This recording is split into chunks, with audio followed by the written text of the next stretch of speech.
A paz do Senhor Jesus, seja muito bem-vindo, jovem cristão. Deus abençoe a sua vida, família, casa e ministério. Este vídeo é uma parte 2 do primeiro vídeo sobre Gideão. Estes dois vídeos fazem parte da série Deus levanta improváveis. Se você ir até o canal, na aba playlists, você vai ver a playlist com todos os vídeos até agora postados desta série. Para que você possa entender o contexto deste vídeo, eu te convido a assistir o antecedente a este. Eu vou estar deixando ele nos cards e também o link na descrição. Amém? Livro de Juízes, capítulo de número 6, versículo de número 11. Assim diz a palavra do Senhor. Então o anjo do Senhor veio e assentou-se debaixo do carvalho, que está em Ofra, que pertencia a Joás, Abiezerita, e Gideão, seu filho, estava malhando o trigo no lagar para o salvar dos midianitas. Meus irmãos e ouvintes, nós podemos nos fazer a seguinte pergunta: por que Deus escolheu Gideão para dirigir o exército de Israel? Olha, Gideão, dentre muitos, era um dos únicos que não se acomodou à servidão sob os midianitas. Ao contrário disto, Gideão estava malhando o trigo no lagar, mostrando a nós que, independentemente da situação, nós não podemos desistir ou deixar de lutar, pois o Senhor está nos capacitando para não retrocedermos e sim avançarmos na autoridade do Senhor. Quantas são as vezes que nós nos assentamos e desistimos de continuar? Gideão, mesmo sabendo dos riscos que corria de estar efetuando um trabalho que seria em vão, ou seja, se os midianitas o encontrassem, certamente roubariam toda a sua provisão. Mesmo sabendo disto, ele não desistiu. Antes persistiu em malhar o trigo no lagar. Não importa o quão esteja sendo difícil, meu querido, persista em malhar o trigo no lagar. Não deixe o arado e não pare de batalhar, porque quando o tempo da colheita adentrar as nossas vidas, nós vamos colher os frutos de um trabalho duro e esforçado. É um investimento demorado, é um investimento duro, mas que vai render uma linda recompensa no futuro. Livro de 2 Timóteo, capítulo de número 1, versículo de número 7, Paulo deposita as seguintes instruções a Timóteo: porque Deus não nos deu o espírito de temor, mas de fortaleza, e de amor, e de moderação. Nós ouvimos, ouvintes, Deus não nos deu o espírito de temor, mas de fortaleza, e de amor, e de moderação. Paulo também diz na epístola, na carta aos Filipenses, capítulo de número 1, versículo de número 6, tendo por certo isto mesmo, que aquele que em vós começou a boa obra, a aperfeiçoará até ao dia de Jesus Cristo. Oh, aleluia! Quando olhamos para a Bíblia Sagrada, vemos alguns exemplos de incapacitados que nas mãos do Senhor receberam a capacitação espiritual para cumprir a obra de Deus. Gideão nasceu na família mais pobre de Manassés e era o menor na casa de seu pai, mas havia sido chamado pelo Senhor. Livro de Juízes, capítulo de número 6, versículo de número 15. E ele lhe disse: ai, Senhor meu, com que livrarei a Israel? Eis que a minha família é a mais pobre em Manassés, e eu o menor na casa de meu pai. O profeta Isaías também declara que tinha lábios impuros, mas isso não foi uma barreira para o agir de Deus, pois o Senhor purificou seus lábios. Livro de Isaías, capítulo de número 6, versículo de número 5. Então disse eu: ai de mim, que vou perecendo, porque eu sou um homem de lábios impuros e habito no meio de um povo de impuros lábios, e os meus olhos viram o Rei, o Senhor dos exércitos.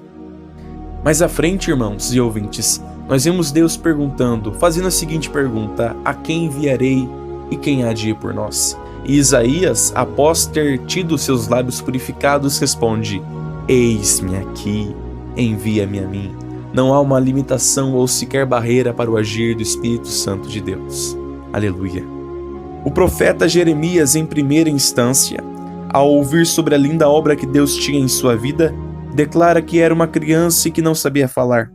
Neste sentido, não propriamente Jeremias era uma criança, mas ele estava dizendo que assim como uma criança que não sabia falar, era ele. Jeremias capítulo de número 1, versículo de número 5 ao 7. Antes que eu te formasse no ventre, eu te conheci, e antes que saísses da madre, te santifiquei, e as nações te dei por profeta.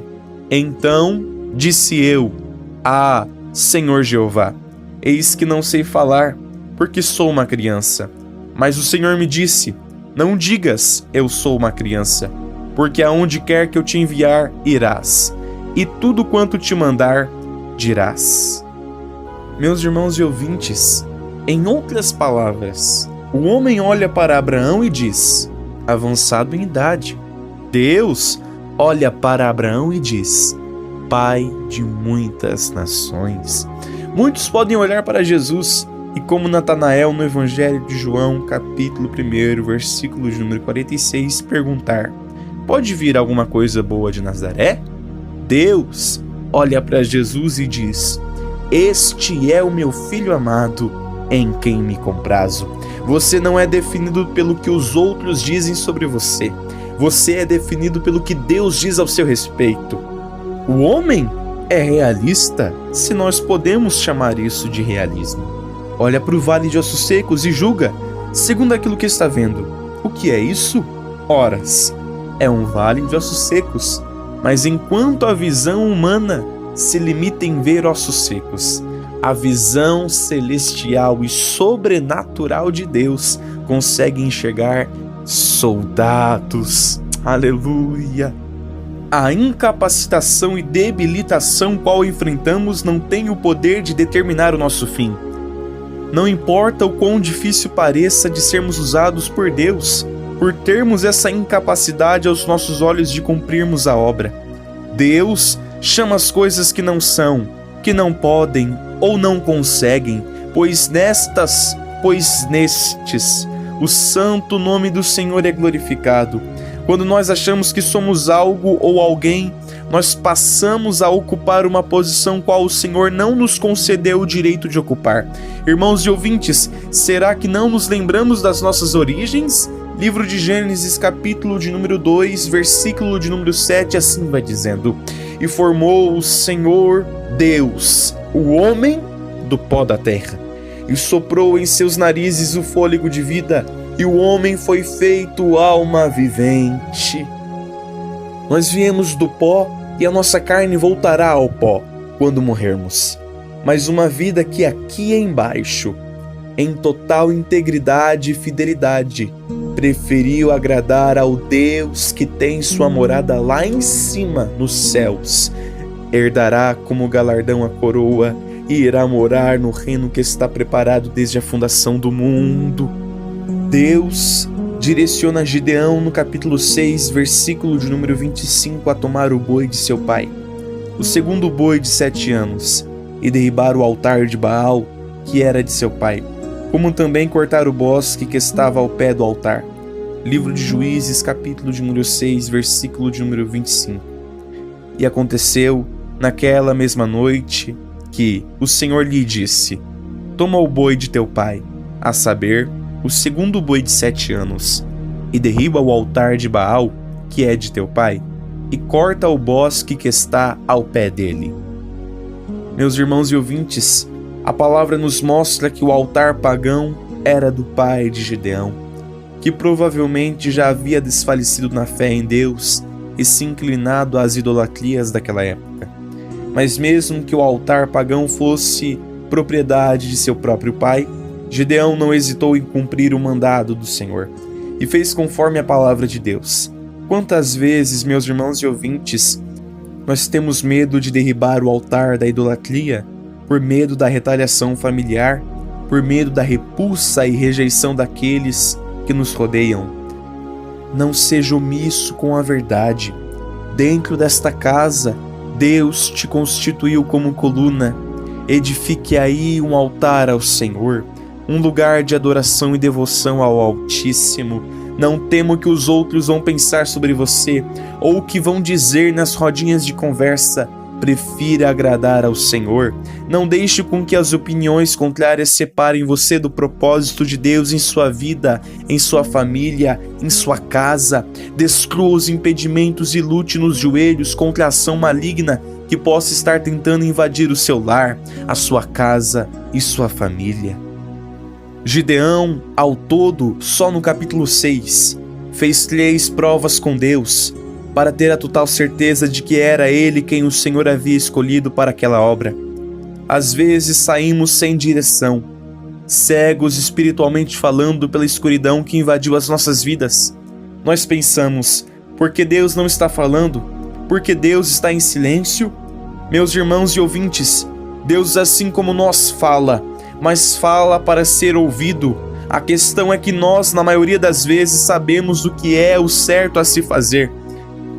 Entretanto, muitas vezes não fazemos. Quantas são as vezes que Deus falou conosco e nós não quisemos ouvir? E se Deus já nos deu a direção, ainda assim, peça confirmação. Não é errado e nem falta de sensibilidade. Na verdade, é a forma que temos de ter a total certeza de que nós devemos sair, de que nós devemos ficar, de que nós devemos falar ou só observar. Não saia do seu lugar sem a total certeza de que foi Deus quem te direcionou. Quando saímos debaixo da direção de Deus, temos em vista a visão do destino. Como assim? Não sabemos ao certo aonde é e como é, mas temos uma certeza.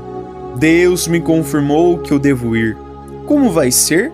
Eu tenho a plena certeza que se houver dor debaixo da direção, Deus será meu bálsamo. Se houver enfermidade, Deus será o meu remédio sobrenatural. Se houver tristeza, Deus será a minha alegria. Se houver perseguição, Deus será o meu abrigo seguro. Se houver medo, Deus será a minha confiança. Se houver cansaço, Deus será a minha injeção de ânimo. Se houver fadiga, Deus será o meu descanso. Se houver sede, Ele é minha fonte de águas vivas. E se houver fome, Ele é o pão vivo que desceu dos céus. Como Gideão, precisamos ir, mesmo que os outros olhem e digam, só 300? Sim, 300 que são conduzidos pelo Todo-Poderoso. Aos olhos humanos é pouco número contra um imenso exército inimigo, mas aos olhos de Deus é o necessário para o nome dele ser glorificado na vitória que será conquistada. Aleluia! Glória a Deus! Essa é a palavra que Deus tem depositado em meu coração. E se você gostou desse vídeo, eu te convido a se inscrever neste canal, ativar o sininho das notificações, curtir este vídeo, compartilhar com mais alguma outra pessoa. E se puder, deixar um comentário para que eu possa entender qual é o seu feedback sobre estes vídeos. Que Deus te abençoe em nome do Senhor Jesus.